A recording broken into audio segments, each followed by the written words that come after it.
नमस्कार dear tax payer.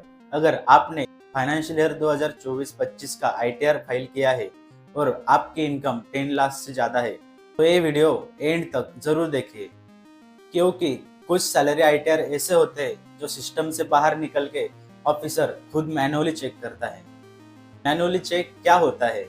Normally salaries का ITR CPC का कंप्यूटर सिस्टम ऑटोमेटिकली प्रोसेस करता है, लेकिन जब सिस्टम को डाटा में रिस्क या डाउट आता है तो आईटीआर को मैन्युअली वेरिफिकेशन के लिए भेज दिया जाता है। High refund but high salary example के साथ समझते हैं। किसी एम्प्लॉय की एनुअल सैलरी 14 लाख है, लेकिन रिफंड क्लेम किया गया है 1,80,000। इतनी हाई सैलरी के बाद भी इतना बड़ा रिफंड सिस्टम को सस्पिशियस लगता है। ऐसे केसेस मैनुअली चेक में जाते हैं। Form 16 versus ITR mismatch example, form 16 में टैक्सेबल इनकम 12,50,000 दिख रहा है, लेकिन आईटीआर में इनकम सिर्फ 9 lakh.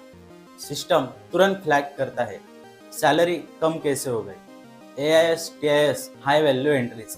For example, salary 11 lakh, AIS में फॉरेन ट्रेवल्स या क्रेडिट कार्ड स्पेंड 10 से 12 लाख। आईटीआर में सोर्स प्रॉपरली एक्सप्लेन नहीं किया तो ऑफिसर मैन्युअली वेरीफाई करते हैं। Extra deduction without proof. For example, salary 13 lakh, ATC ATD plus HRA मिला के 4 लाख डिडक्शन क्लेम। जब एम्प्लॉयर के रिकॉर्ड से मैच नहीं होता तो डॉक्यूमेंट्स मांगे जा सकते हैं। Multiple job switching. For example, एक एम्प्लॉय ने 2024-25 में 2 कंपनीज में काम किया, लेकिन सिर्फ एक का फॉर्म 16 इंक्लूड किया।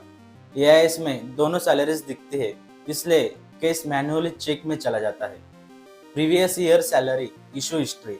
अगर पिछले साल आपका सैलरी आईटीआर नोटिस में गया हो या क्लैरिफिकेशन आई हो तो करंट ईयर का आईटीआर ऑटोमेटिकली हाई रिस्क बन जाता है। मैनुअल चेक आया तो क्या करें? सबसे पहले घबराना नहीं है। अगर आपका डेटा जेन्युइन है तो salary slip, form 16, investment proofs ready रखिए। इनकम टैक्स डिपार्टमेंट मेल के थ्रू रिस्पॉन्स मांगता है। Thank you.